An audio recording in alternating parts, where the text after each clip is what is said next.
నమస్తే Telangana capital news కి స్వాగతం. ముందుగా బులెటిన్ లో హెడ్లైన్స్.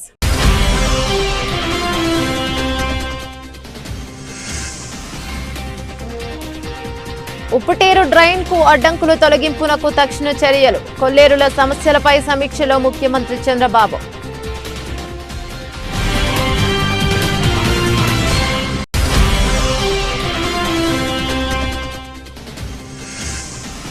ప్రశాంతంగా ముగిసిన తిరువూరు నగర పంచాయతీ చైర్మన్ ఎన్నిక. టీడీపీ బలపరిచిన కె నిర్మలకు ఎమ్మెల్యే ఓటుతో మద్దతు పలికిన 10 మంది కౌన్సిలర్లు.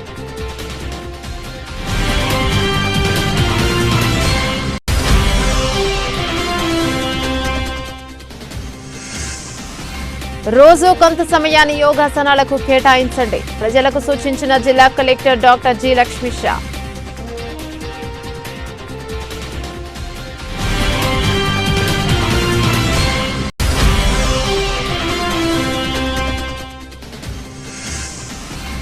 ఎన్టీఆర్ జిల్లా జాయింట్ కలెక్టర్ గా ఎస్ ఇలఖియా బాధ్యతల స్వీకరణ. జిల్లా సమగ్రాభివృద్ధికి కృషి చేస్తానని వెల్లడి.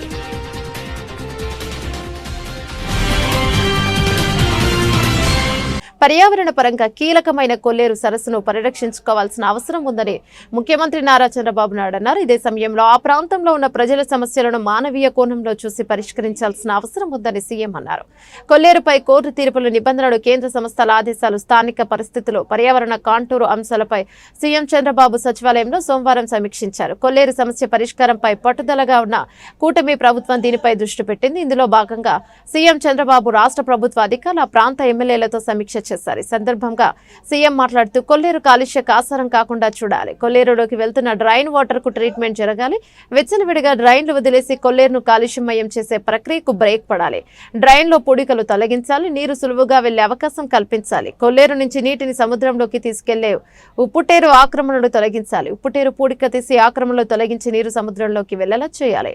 అవుట్లెట్లు పూర్తిగా క్లియర్ చేయాలన్నారు. తిరువూరు నగర పంచాయతీ చైర్మన్ ఎన్నిక ప్రశాంతంగా ముగిసింది. తెలుగుదేశం పార్టీ బలపరిచిన 1వ వార్డు కౌన్సిలర్ కె నిర్మలకు ఎమ్మెల్యే ఓటుతో 10 మంది కౌన్సిలర్లు మద్దతు పలికారు. తిరువూరు నగర పంచాయతీ చైర్మన్ గా ఎన్నికైన నిర్మలకు ఎంపీ కేశినేని శివనాథ్, ఎమ్మెల్యే కొలికపూడి శ్రీనివాసరావు శుభాకాంక్షలు తెలిపి శాల్వాతో సత్కరించారు. ఈ సందర్భంగా వారు మాట్లాడుతూ టీడీపీ కౌన్సిలర్లు స్వేచ్ఛగా తిరువూరులోనే వారి నివాస కుటుంబ సభ్యులతోనే ఉన్నారన్నారు. ముఖ్యమంత్రి చంద్రబాబు నాయుడు నాయకత్వంలో కేంద్ర రాష్ట్ర ప్రభుత్వ నిధులతో తిరువూరు నగర పంచాయతీని మొదటి స్థానంలో నిలిపేలా కృషి చేస్తామన్నారు. త్రాగునీరు, నగర పారిశుద్ధ్యం, రోడ్లు అభివృద్ధి, డ్రైనేజీ వ్యవస్థ సమస్యలను 6 నెలల్లో పరిష్కరించే విధంగా ప్రణాళికబద్ధంగా కృషి చేస్తామని స్పష్టం చేశారు. మున్సిపల్ చైర్మన్ ఎన్నిక ప్రశాంతంగా జరిగింది. ఈ ఎన్నికకి ముఖ్య కారణం తిరువూరులో ఉన్న కౌన్సిలర్లు గత 3 సంవత్సరాల నుంచి వైసీపీ ప్రభుత్వంలో ఎటువంటి అభివృద్ధి జరగలేదు. తెలుగుదేశం ప్రభుత్వంలో ఉన్న అభివృద్ధి చేసుకుందామని కొంతమంది అందరూ అనుకుని తెలుగుదేశంలో చేరటం, కానీ కొన్ని శక్తులు దీన్ని వక్రీకరించి కోర్టుల్లో కానీ లేకపోతే ఇక్కడ తిరువూరులో కూడా చూసాం, చాలా రకాల విన్యాసాలు చేశారు. మేము ఎక్కడా కూడా క్యాంప్ అనేది మేము ఎక్కడా పెట్టలేదు, ఎక్కడా కూడా ఎవరిని ఎక్కడ మేము నిర్బంధించలేదు. కానీ ఎవరైతే స్వచ్ఛందంగా కౌన్సిలర్లు తెలుగుదేశంలో చేరదామనుకున్నారో వాళ్ళకి క్యాంపులు పెట్టి కోర్టులో కూడా అబద్ధాలు చెప్పి కోర్టులో ఉన్న పోలీస్ ప్రొటెక్షన్ ఇవ్వలేదని చెప్పి మీరు గత చూసాం. 2వ రోజు కూడా ఇక్కడ ఎవ్వరం కూడా మేము ఇక్కడికి రాలేదు. అయినా కూడా కౌన్సిలర్లని ఇక్కడికి తీసుకురాకుండా భర్తల నుంచి భార్యను దూరం చేయటం, కుటుంబాల నుంచి దూరం చేసి బెంగళూరు, మైసూరు, గుణదల రకరకాల ప్రాంతాలు తిప్పి ఎన్నో ప్రలోభాలు చేద్దాం అనుకున్నారు. కానీ అభివృద్ధి కోరుకున్న వాళ్ళందరూ కూడా గట్టిగా నిలబడి ఇవాళ తెలుగుదేశం పార్టీ చైర్మన్గా నిర్మల గారిని గెలిపించడం అందరికీ కూడా ఇవాళ తిరువూరు పట్టణానికి సంబంధించి చాలా అదృష్టంగా భావించాలి. ఒకటే చెప్తున్నాం, గత 3.5-4 సంవత్సరాలు మున్సిపల్ కార్పొరేషన్ మున్సిపాలిటీ చాలా ఇబ్బందులు ఎదుర్కొంది. ఒక్క సమస్య మీద కూడా పాపం కౌన్సిలర్లకి స్వేచ్ఛ లేదు. ఇటువంటి సమయంలో మేము ఇవాటి నుంచే ఈ గంట నుంచే కార్యాచరణ మొదలు పెట్టబోతున్నాం. ఇప్పుడే ఇక్కడ సమావేశం ముగిసిన వెంటనే తిరువూరులో ఉన్న 4 ప్రధాన సమస్యలకు నేను కానీ, మా ఎమ్మెల్యే కొలికపూడి శ్రీనివాసరావు కానీ, మా కౌన్సిలర్లు కానీ అందరం వెళ్ళి మున్సిపల్ చైర్మన్ గారితో వెళ్ళి రాష్ట్ర ప్రభుత్వం దృష్టికి తీసుకువచ్చి ఇటువంటి మేజర్ ఉన్న 4 సమస్యలు ముందుకు తీసుకువెళ్తాం. త్వరలో ఈ సంవత్సరంలో గత 4 సంవత్సరాల నుంచి తిరువూరులో వెనకబడి ఉన్న అభివృద్ధిని తీసుకువెళ్ళి ఇక్కడ ఉన్న సమస్యల్ని ముఖ్యమంత్రి వర్యులు మనసు శరీర సంబంధాన్ని మెరుగ్గా అనుసంధానించి జీవన నాణ్యతకు శ్రేయస్సుకు ఉపయోగపడే సరళ యోగా అభ్యసనానికి ఈ రోజుల్లో తప్పనిసరిగా కొంత సమయాన్ని కేటాయించాలని జిల్లా కలెక్టర్ డాక్టర్ జి లక్ష్మీష పారిశుధ్య కార్మికులకు సూచించారు. యోగాంధ్ర 2025 మాసోత్సవాల సందర్భంగా సోమవారం విజయవాడలోని బీఆర్టీఎస్ యోగా స్ట్రీట్ నందు జిల్లా అధికార యంత్రాంగం విజయవాడ నగరపాలక సంస్థ ఆధ్వర్యంలో పారిశుధ్య కార్మికుల థీమ్ యోగా కార్యక్రమం జరిగింది. కార్యక్రమంలో కలెక్టర్ లక్ష్మీష, విజయవాడ నగరపాలక సంస్థ కమిషనర్ ధ్యానచంద్ర, హెచ్ఎం, వివిధ శాఖల అధికారులు పారిశుధ్య కార్మికులతో కలిసి యోగాసనాలు అభ్యసించారు.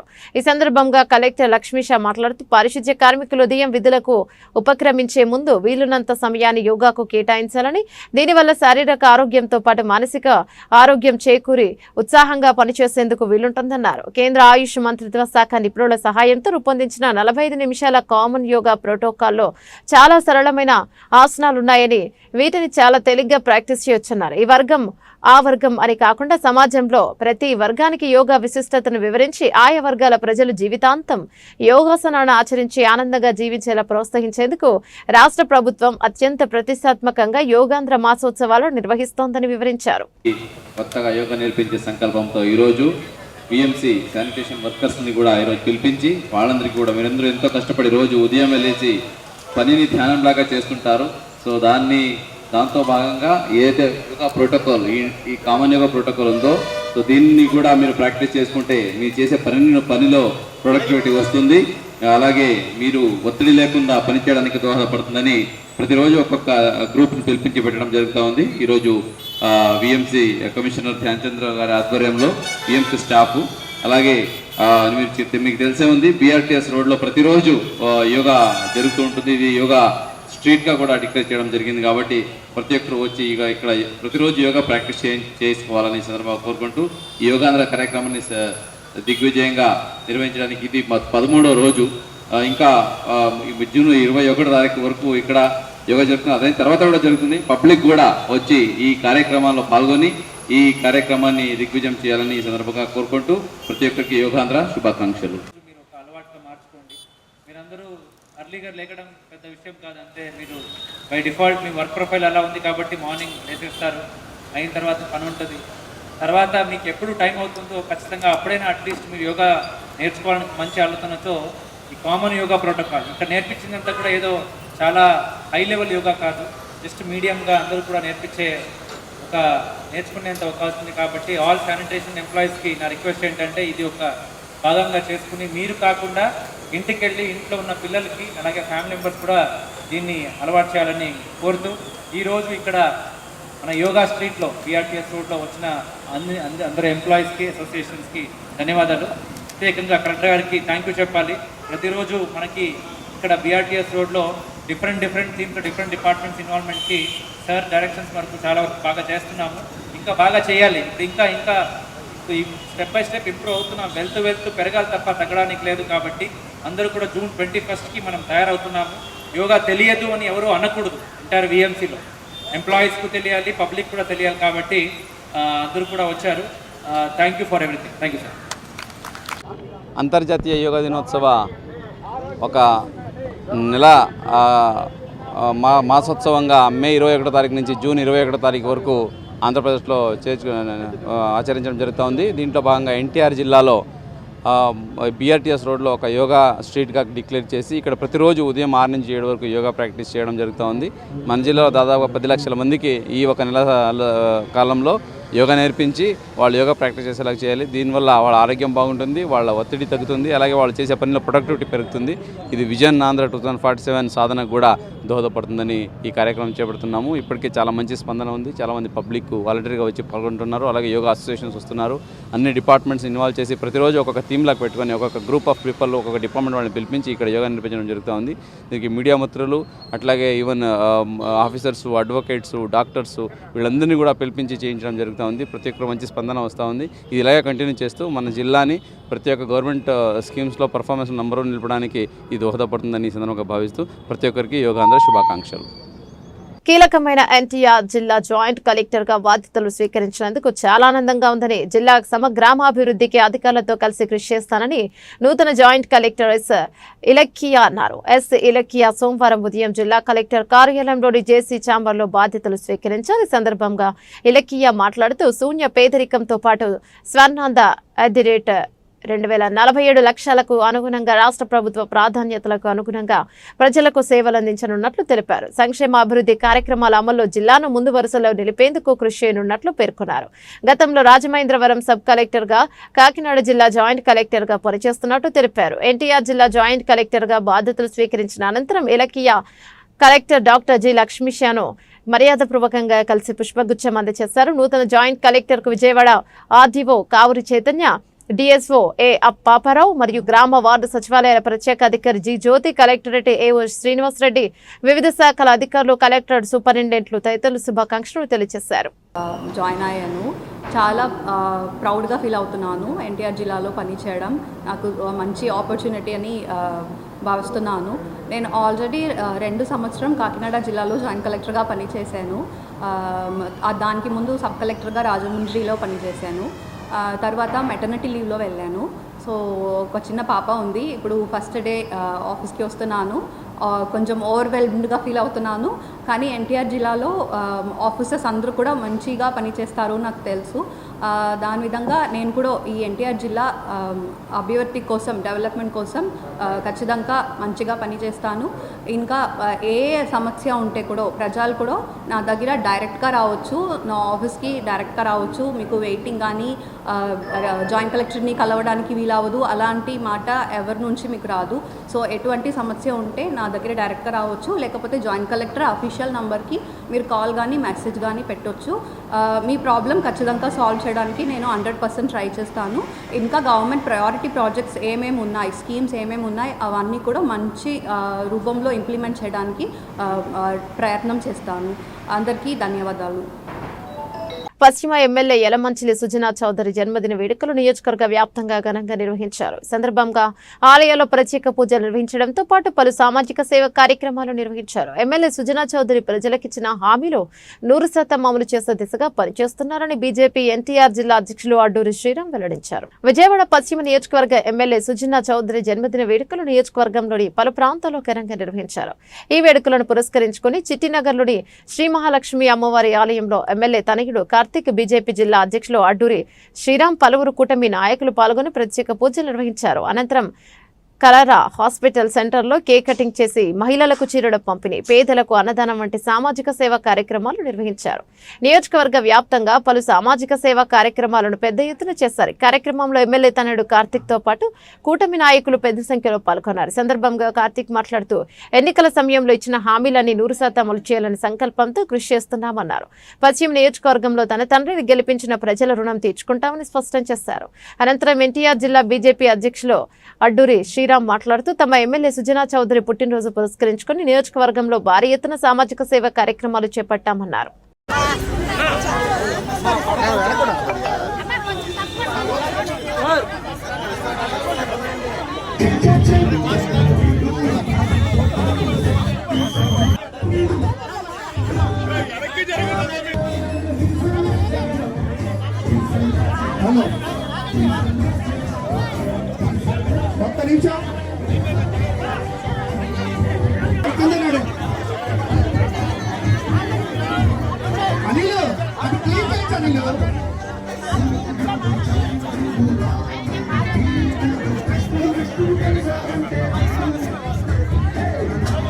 ఈరోజు మాజీ కేంద్ర మంత్రివర్యులు విజయవాడ పశ్చిమ నియోజకవర్గ శాసనసభ్యులు ప్రీతమ నాయకులు సుజనా చౌదరి గారి 64వ జన్మదినం సందర్భంగా ఈరోజు అమ్మవారి కనదుర్గ అమ్మవారి దేవస్థానంలో, అదేవిధంగా చిట్టినగర్ అమ్మవారి దేవస్థానంలో పూజా కార్యక్రమాలు నిర్వహించడం జరిగింది.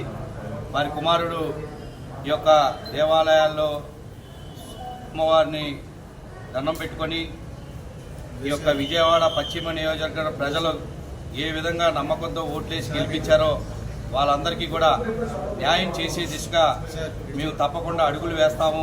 ఆ అమ్మవారి ఆశీస్సులు మాకు కావాలని చెప్పి పూజా కార్యక్రమాలు చేసిన అనంతరం విజయవాడ పశ్చిమ నియోజకవర్గంలో అనేక ప్రాంతాల్లోని పేదలకు దుప్పట్లు చీరల పంపిణీ కార్యక్రమం కావచ్చు, అదేవిధంగా ఎన్నికల సమయంలో చేసినటువంటి వాగ్దానాలు, తోపుడు బళ్ళు, ఇస్త్రీ బండ్లు, చిరు వ్యాపారస్తులు ఈ బళ్ళు ఇచ్చే కార్యక్రమం కావచ్చు, ఇలా ప్రతి నియోజకవర్గంలో దాదాపు 15 సెంటర్లోని ఈ యొక్క సేవా కార్యక్రమాల ద్వారా ప్రజలకు దగ్గర అవ్వాలనేటువంటి ఒక దృఢ సంకల్పంతో ప్రజలు ఏ నమ్మకం విశ్వాసంతో ప్రియతమ శాసనసభ్యులు సుజనా చౌదరి గారిని గెలిపించారో తప్పకుండా ఆ రుణం తీర్చుకునే వరకు కూడా శాసనసభ్యులు కట్టుబడి ఉంటామని చెప్పి పదే అనేక సందర్భాల్లో కూడా చెప్పడం జరిగింది. కాబట్టి వారికి మొన్న జరిగినటువంటి విదేశీ పర్యటనలోని దెబ్బతిన్న కారణంగా గత 25 రోజులుగా విజయవాడ రాలేకపోయారు. అందుకని వారి కుమారుడు ఈరోజు ఇక్కడికి విచ్చేసి ప్రజలందరినీ కూడా ఈ యొక్క కార్యక్రమాలు నిర్వహించే విధంగా పర్యవేక్షిస్తున్నారని చెప్పి కూడా ఈ సందర్భంగా తెలియజేసుకుంటూ అమ్మవారి ఆశీస్సులు ఎల్లప్పుడూ సుజనా చౌదరి గారి కుటుంబానికి ఉండాలి. ఈ యొక్క పశ్చిమ నియోజకవర్గ అభివృద్ధిలోని 100% ఎప్పుడూ చేయని విధంగా, గత ప్రభుత్వంలోని ఏ ఎమ్మెల్యే చేయని విధంగా తప్పకుండా తీర్చిదిద్దుతారని నమ్మకం, విశ్వాసం ఈ యొక్క పశ్చిమ నియోజకవర్గ ప్రజలకు ఉందని చెప్పి ఈ సందర్భంగా తెలియజేసుకుంటూ వారికి ఉదయపూర్వక జన్మదిన శుభాకాంక్షలు ఈ యొక్క పశ్చిమ నియోజకవర్గ ప్రజల తరఫున, ఎన్టీఆర్ జిల్లా తరఫున తెలియజేసుకుంటాం. పలు సేవా కార్యక్రమాలు జరుపుతూ ఉన్నాం. 1 year అవుతుంది ప్రజలు మమ్మల్ని ఆశీర్వదించి ఇప్పుడు మా కుదిరినంత బెస్ట్ మేము చేస్తున్నామని అనుకుంటున్నాము. నాన్నగారు కూడా ఇవాళ రాలేకపోయారు, కొంచెం ఇంజరీ అవ్వడం వల్ల. త్వరలో వచ్చేస్తారు. ఈ recovering well. Thank you very much. Sriram గారు పెట్టండి. మోడల్ పోలీస్ స్టేషన్ గా సత్యనారాయణపురం పోలీస్ స్టేషన్ కు రికార్డు ఉందని, ఇక్కడ కార్పొరేట్ ఆఫీస్ కు వచ్చిన అనుభూతి కలిగిందని హోంమంత్రి వంగరపూడి అనిత తెలిపారు. ఏపీలో ఇటీవల గంజాయి రవాణా చాలా వరకు తగ్గిందని చెప్పారు. కుటుంబ ప్రభుత్వంలో అక్రమ అరెస్టులు లేవు, హౌస్ అరెస్టులు లేవని స్పష్టం చేశారు. విజయవాడలో నూతనంగా నిర్మించిన సత్యనారాయణపురం పోలీస్ స్టేషన్ హోంమంత్రి Anitha, DGP Harish Kumar Gupta, MP Kesineni Sivanath, MLA Bonda Umamaheswara Rao, CP Rajasekhar Babu ప్రారంభించారు. ఈ సందర్భంగా హోంమంత్రి అనిత మీడియాతో మాట్లాడారు. మోడల్ పోలీస్ స్టేషన్ గా సత్యనారాయణపురం పోలీస్ స్టేషన్ కు ఉందని ఉద్ఘాటించారు. ఇక్కడ కార్పొరేట్ ఆఫీస్ కు వచ్చిన అనుభూతి కలిగిందని తెలిపారు. 320 గజాల స్థలంలో 2 కోట్లతో నిర్మాణం చేస్తామన్నారు. ఏపీలో జిమ్ ఉన్న తొలి పోలీస్ స్టేషన్ ఇదేనని చెప్పారు. మహిళలు, పిల్లలకు సౌకర్యం ఉండేలా నిర్మాణం చేస్తామని వెల్లడించారు. సత్యనారాయణపురం పోలీస్ స్టేషన్ పరిధిలో 200 కెమెరాలు పెట్టామని తెలిపారు. రౌడీ షీటర్ల కదలికలపై దృష్టి పెట్టి వారి సేఫ్ రికగ్నైజ్ పెట్టామని అన్నారు. ఇక సిపి రాజశేఖర్ బాబు ఆధ్వర్యంలో సాంకేతిక పరిజ్ఞానంతో నేరస్తులను అరెస్ట్ చేస్తున్నారని తెలిపారు. ఎలాంటి నేరం జరిగినా నేడు వెంటనే నిందితులను పోలీసులు పట్టుకుంటారని చెప్పారు. చాలా అదృష్టం కింద భావిస్తున్నా. రోజు ఈ కార్యక్రమానికి నాతో పాటు ముఖ్య అతిథులుగా విచ్చేసిన మన డీజీపీ గారు హరీష్ కుమార్ గుప్తా గారికి, అదేవిధంగా నిత్యం ట్రాఫిక్కి సంబంధించి కానీ, లా అండ్ ఆర్డర్కి సంబంధించింది కానీ అన్ని విషయాలని కూడా టెక్నాలజీని బేస్ చేసుకొని ఇక్కడ లా అండ్ ఆర్డర్ కంట్రోల్ చేయడంలో, అదేవిధంగా టెక్నాలజీని అడాప్ట్ చేయడంలో కూడా రాష్ట్రంలోనే ముందుండే మా సిపి గారు రాజశేఖర్ బాబు గారికి, అదేవిధంగా పెద్దలు గౌరవనీయులు అన్న ఎంపీ గారు చిన్ని గారికి, అదేవిధంగా అన్న ఎమ్మెల్యే గారు బోండా ఉమా గారికి, అదేవిధంగా పెద్దలు మన డీసీపీ కేవీసీ సరిత గారికి, డీసీపీ క్రైమ్ తిరుమలేశ్వర్ రెడ్డి గారికి, అదేవిధంగా డీసీపీ సిఎస్డబ్ల్యూ ఉదయరాణి గారికి, డీసీపీ ట్రాఫిక్ కృష్ణమూర్తి నాయుడు గారు, డీసీపీ ప్రసాద్ గారికి అందరికీ కూడా పేరు పేరున ధన్యవాదాలు. ఎస్పెషల్లీ ఈరోజు ఈ కార్యక్రమాన్ని ఇంత బాగా ఆర్గనైజ్ చేయడమే కాకుండా ఒక మోడల్ పోలీస్ స్టేషన్ని, నాకు తెలిసి రాష్ట్రంలో ఇది ఫస్ట్ పోలీస్ స్టేషన్ అన్నమాట. అంటే మోడల్ పోలీస్ స్టేషన్స్ చాలా కట్టున్నారు, కానీ అన్నిటికీ మించి చాలా అంటే లోపలికి రాగానే ఏదో పోలీస్ స్టేషన్కి వచ్చాము మనకి సాధారణంగా ఒక ఫీల్ ఉంటుంది. హాస్పిటల్కి వెళ్ళేసరికి హాస్పిటల్ వాతావరణానికే సగం జబ్బులు ఇంకా ఎక్కువ అవుతాయి. మనకి పోలీస్ స్టేషన్కి వచ్చేసరికి, కొన్ని పోలీస్ స్టేషన్లోకి వెళ్ళేసరికి మనకున్న బాధ ఇంకొంచెం రెట్టింపు అయ్యే పరిస్థితి ఉంటుంది, ఆ అట్మాస్ఫియర్ బట్టో లేకపోతే అక్కడున్న సర్కమ్స్టెన్సెస్ బట్టో. కానీ ఇక్కడికి వచ్చేసరికి నాకు ఒక కార్పొరేట్ ఆఫీస్లోకి వచ్చినంత ఫీలింగ్ కలిగింది. దట్స్ వై నేను అంత అప్రిషియేట్ చేస్తున్నాను. మీరు ఒక పోలీస్ స్టేషన్కి వచ్చేసరికి ముందు ఒక రిసెప్షను, తర్వాత ఒక ఎస్హెచ్ఓ రూము, తర్వాత ఒక జైలు సంబంధించిన అన్నీ కనిపిస్తున్నాయి రికార్డ్స్తో. కానీ ఇక్కడికి వచ్చేసరికి ఎవ్రీ టైంలో అంటే అక్కడే ఏఎస్ఐ కూర్చుంటారు, అక్కడే హెచ్సి కూర్చుంటారు, అక్కడే కానిస్టేబుల్ కూర్చుంటారు. ఇవన్నీ జరిగే పరిస్థితి నుంచి ఈరోజు సపరేట్గా దీనికి ఈ బిల్డింగ్లో హార్డ్లీ నేను ఇప్పుడే చూస్తున్నా 320 గజాల్లో దగ్గర 2,50,00,000 రూపాయలు పెట్టి ఒక beautiful building, beautiful police station కట్టారు. ఇందులో చూస్తే ప్రతి ఒక్కరికి కూడా, ఆఖరికి హెడ్ కానిస్టేబుల్కి కూడా ఒక రూము, ఏఎస్ఐకి ఒక రూమ్, ఎస్ఐకి ఒక రూమ్, సిఐకి ఒక రూమ్, ఏఎస్పీకి కూడా ఒక రూమ్, ఏసీపీకి కూడా ఒక రూమ్ కూడా అలాట్ చేసి ముందుగానే, అంటే ఫర్దర్గా మనకు ఎక్స్పాండ్ చేస్తామేమో అని ముందుగానే ఊహించి ఒక రూమ్ ఏర్పాటు చేయటం. వీటన్నిటికీ మించి this is the first police station having gym. అంటే ఒకసారి 19 ఆనాటి ముఖ్యమంత్రి చంద్రబాబు నాయుడు గారు రాష్ట్రం మొత్తం కూడా మంచి పోలీస్ స్టేషన్స్ నిర్మించాలి, పోలీసు వ్యవస్థని ఆధునీకరించాలి, వాళ్ళకి అన్ని ఫెసిలిటీస్ పెట్టి తద్వారా ప్రజలకి అకౌంటబిలిటీ అలాగే లేటెస్ట్ టెక్నాలజీతో వాళ్ళకి బెస్ట్ సర్వీసెస్ అందించాలని ఆ రోజు ఆలోచన చేసిన దాంట్లో నేను సెంట్రల్ నియోజకవర్గ ఎమ్మెల్యేగా ఆ రోజు 2 పోలీస్ స్టేషన్లు, 5 టౌన్ సత్యనారాయణపురం పోలీస్ స్టేషన్, ఇది నున్న పోలీస్ స్టేషను సింగనగర్లో పోలీస్ స్టేషన్కి 2 కూడా అప్రూవల్ తీసుకోవడం జరిగింది. ఆ రోజు శంకుస్థాపన 2018లో శంకుస్థాపన చేసాం. తర్వాత వచ్చిన ప్రభుత్వాల నిర్లక్ష్యం వల్ల ఈ బిల్డింగు కంప్లీట్ కాలేదు.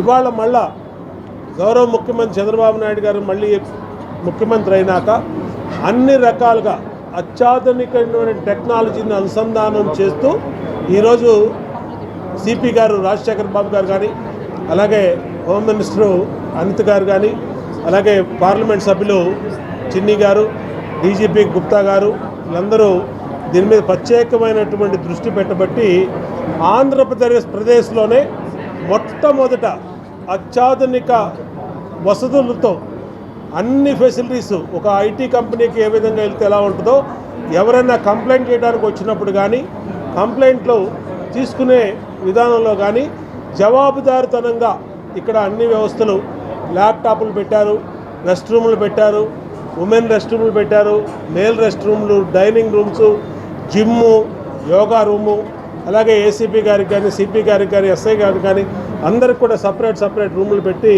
అత్యాధునికంగా పూర్తిగా సీసీటీవీ కెమెరాల మానిటరింగ్లో, డ్రోన్ కెమెరాల మానిటరింగ్లో ఇంత ఫెసిలిటీస్తో ఆంధ్రప్రదేశ్లో ఏ పోలీస్ స్టేషన్ ఉండదు నాకు తెలిసి. మళ్ళా ఇదే విధంగా సీఎం చంద్రబాబు ఉప ముఖ్యమంత్రి పవన్ కళ్యాణ్ సహకారంతో రాష్ట్రంలో అంతరించిపోతున్న హస్తకళల నైపుణ్యాలను మరల జాతీయ అంతర్జాతీయ స్థాయిలో ప్రాచుర్యం కల్పించేందుకు తాను శాయశక్తులా కృషి చేస్తానని ఏపీ హస్తకళ చైర్మన్ పసుపులేటి హరిప్రసాద్ అన్నారు. హస్తకళాకారులు తయారు చేసిన వస్తువులు మార్కెటింగ్ చేసి వారికి అధిక ఆదాయం వచ్చేలా కృషి చేస్తానని పేర్కొన్నారు. నగరంలోని గాంధీనగర్ లేపాక్షి ఎంపోరియం నందు ఏపీ హస్తకళ చైర్మన్ గా పసుపులేటి హరిప్రసాద్ పదవి బాధ్యతలను స్వీకరించారు. జనసేన పార్టీ ఎమ్మెల్యేలు, కూటమి పార్టీ నాయకులు, కార్యకర్తలు, కుటుంబ సభ్యులు, ఉద్యోగులు కలిసి చైర్మన్ గా బాధ్యతలను స్వీకరించిన హరిప్రసాద్ కి పుష్పగుచ్చాలు అందచేసి శాల్వాలు కప్పి అభినందనలు తెలియజేశారు. అనంతరం హస్తకళల చైర్మన్ పసుపులేటి హరిప్రసాద్ మాట్లాడుతూ దేవదేవుడు శ్రీ వెంకటేశ్వర స్వామి వారి ఆశీస్సులతో పవన్ కళ్యాణ్ ఆదేశాలతో హస్తకళల చైర్మన్ పదవి స్వీకరించినందుకు మా అధినేత పవన్ కళ్యాణ్ పాదాభివందనం చేస్తున్నానని తెలిపారు.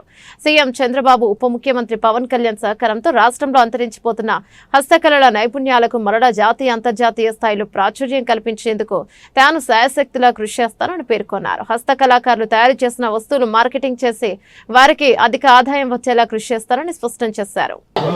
ఓం నమో వెంకటేశాయ.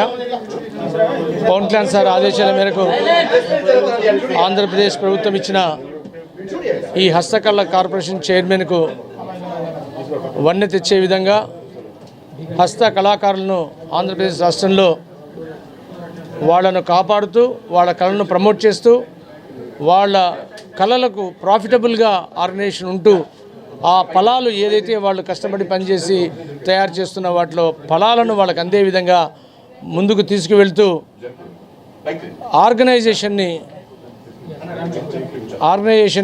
ముందుకు నడిపించే విధంగా పవన్ కళ్యాణ్ సార్ ఆదేశాల మేరకు ఈ యొక్క చైర్మన్ బాధ్యతలు స్వీకరించి పనిచేస్తానని తెలియజేస్తూ, ముఖ్యంగా ఈ హస్తకళ ఆర్గనైజేషన్ని, కార్పొరేషన్ని పవన్ కళ్యాణ్ గారు ఆయన స్పెషల్గా తీసుకోవడం జరిగింది. ఆయన మొదటి నుంచి కళాకారుల అంటే కళలు అంతరించిపోతున్న పరిస్థితి వచ్చింది. అటువంటిది ఈ కళాకారులను కాపాడుతూ, ఆ కళాకారులు చేసే వస్తువులను ప్రమోట్ చేస్తూ, ఆ కళాకారుల్ని ప్రాఫిటబుల్గా చేయాలనే ఆలోచనతో పవన్ కళ్యాణ్ గారు ఈ యొక్క హస్తకళ చైర్మన్ తీసుకోవడం జరిగింది. ఖచ్చితంగా ఈరోజు మీరు గమనిస్తే పవన్ కళ్యాణ్ గారు మోడీ గారికి అయితేమి, అమిత్ షా గారికి అయితేమి, సెంట్రల్ మినిస్టర్కి ఎవరికైనా కూడా ఈ యొక్క కళాకారులు చేసిన చెక్క బొమ్మల్ని గిఫ్ట్గా ఇస్తున్నారు. దట్ ఈస్ అంటే ఆయన అనుకున్నది చేస్తారు. ఈ కళలను కాపాడుతూ మన కళలు ఎటువంటివంటే ఒక అగ్గిపెట్టెలో చీరను నేసిన చేనేతల కారులు ఉన్న మన రాష్ట్రం. ఇక్కడ ఆర్లగడ్డలో అద్భుతమైన మహాబలిపురంకి ఈక్వల్గా తయారు చేసే రాతి శిల్ప కళాకారులు ఉన్నారు. అలాగే చిత్తూరు జిల్లాలో, కడప జిల్లాలో ఒక మార్క్సిస్ట్ విశ్లేషణ అన్న అంశంపై న్యూ సోషలిస్ట్ ప్రాక్సిస్ సభ చర్చా కార్యక్రమం నిర్వహిస్తోందని న్యూ సోషలిస్ట్ ప్రాక్సిస్ నాయకులు ఆర్ రఘు తెలిపారు. ఈ సభలో మార్క్సిస్టు సిద్ధాంతవేత్త కార్మిక వర్గ మాస పత్రిక మజ్దూర్ బ్రైగల్ సంపాదకులు అభినవ్ సిన్హా ముఖ్య వక్తగా హాజరు కానున్నారని వివరించారు. ఈ సభకు అభ్యుదయవాదులంతా హాజరు కావాలని పిలుపునిచ్చారు. న్యూ సోషలిస్ట్ ప్రాక్సిస్ ఆధ్వర్యంలో విలేకరుల సమావేశాన్ని గాంధీనగర్ ప్రెస్ క్లబ్ లో నిర్వహించారు. ఈ సమావేశంలో పాల్గొన్న న్యూ సోషలిస్ట్ ప్రాక్సిస్ నాయకులు ఆర్ రఘు మాట్లాడుతూ ఫాసిజం నిన్న నేడు ఒక మార్క్సిస్ట్ విశ్లేషణ అన్న అంశంపై న్యూ సోషలిస్ట్ ప్రాక్సిస్ సభ చర్చా కార్యక్రమం జరుగుతోందన్నారు. జూన్ 8వ తేదీ ఆదివారం ఆటోనగర్ 100 అడుగుల రోడ్డులోని క్రాంతి రెసిడెన్సీ నందు ఉదయం 10 గంటల నుంచి జరగనున్న ఈ సభలో 21వ శతాబ్దంలో ఫాసిజం కొనసాగుతున్న అంశాలు, నూతన అంశాల పుస్తక ఆవిష్కరణ కూడా జరగనుందని తెలిపారు. మోదీ షాల నాయకత్వంలో నేడు భారతదేశంలో నడుస్తున్న ఆర్ఎస్ఎస్ బీజేపీ పాలన ఫాసిజమా కాదా అన్నది భారత వామపక్షంలో కొందరిని వేధిస్తున్న ఒక ముఖ్యమైన ప్రశ్న అని, ఫాసిజమే అంటున్న వారి నుండి కూడా అనేక నిర్వచనాలు వినిపిస్తున్నాయన్నారు. ఏది సరైన నిర్వచనం అన్నది మరొక ముఖ్యమైన ప్రశ్న అని, అనేక మౌలిక ప్రశ్నలకు మార్క్సిస్టు దృక్కోణంలో సమాధానం చెప్పగలగాలన్నారు. ఈ సంస్థ ఈ నెల 8వ తారీఖున ఆదివారం నాడు ఆటోనగర్ 100 అడుగుల రోడ్లో ఉన్న క్రాంతి రెసిడెన్సీ ఫంక్షన్ హాల్లో ఫ్యాసిజం నిన్న నేడు మార్క్సిస్టు విశ్లేషణ పేరుతో ఒక సదస్సు నిర్వహిస్తున్నాం. దాంట్లో ప్రధాన వక్తగా ఢిల్లీ నుంచి ప్రముఖ రాజకీయ విశ్లేషకులు, మార్క్సిస్టు మేధావి అయిన అభినవ్ సిన్హా గారు వస్తున్నారు. ఆయన మజూర్ బిగుల్ అనే పత్రిక సంపాదకులు కూడా. ఇది నిర్వహించడంలో ప్రధాన ఉద్దేశం ఈరోజు భారతదేశంలో బీజేపీ అధికారంలోకి వచ్చిన తర్వాత అది ఒక రాజకీయ పార్టీ అయినా లేకపోతే అది ఫ్యాసిస్టు పార్టీయా, దాని పాలన ఫ్యాసిస్టు పాలన, లేదా ఈరోజున్న రాజ్యం ఫ్యాసిస్టు రాజ్యమా కాదా అనే చర్చ భారతదేశంలో జరుగుతోంది. మరీ ముఖ్యంగా కమ్యూనిస్టు సర్కిల్స్లో, కమ్యూనిస్టు పార్టీల్లో జరుగుతోంది. సిపిఎం పార్టీ చాలా స్పష్టంగా ఫ్యాసిజం ఇంకా రాలేదు అని కూడా చెప్పే పరిస్థితి మనం చూస్తున్నాం. ఈ నేపథ్యంలో మన కళ్ళ ముందు 11 ఏళ్ళు పైగా ఈ దేశాన్ని పరిపాలిస్తున్న ఫ్యాసిస్టు పాలనని సరిగ్గా అంచనా వేసి దాని నిర్వచనం చెప్పి ఫ్యాసిజం అలనాటి. బులెటిన్ ముగించే ముందు హెడ్లైన్స్ మరోసారి.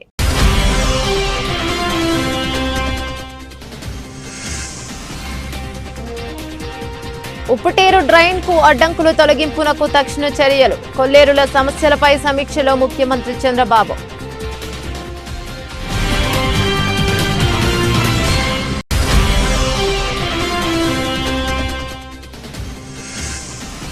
ప్రశాంతంగా ముగిసిన తిరువూరు నగర పంచాయతీ చైర్మన్ ఎన్నిక. టీడీపీ బలపరిచిన కె నిర్మలకు ఎమ్మెల్యే ఓటుతో మద్దతు పలికిన 10 మంది కౌన్సిలర్లు.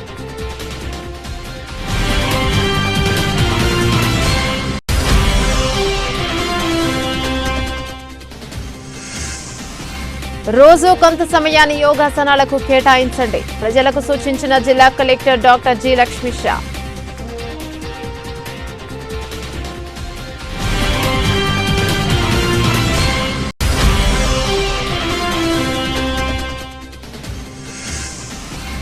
ఎన్టీఆర్ జిల్లా జాయింట్ కలెక్టర్ గా ఎస్ ఇలఖ్యా బాధ్యతల స్వీకరణ. జిల్లా సమగ్రాభివృద్ధికి కృషి చేస్తానని వెల్లడి.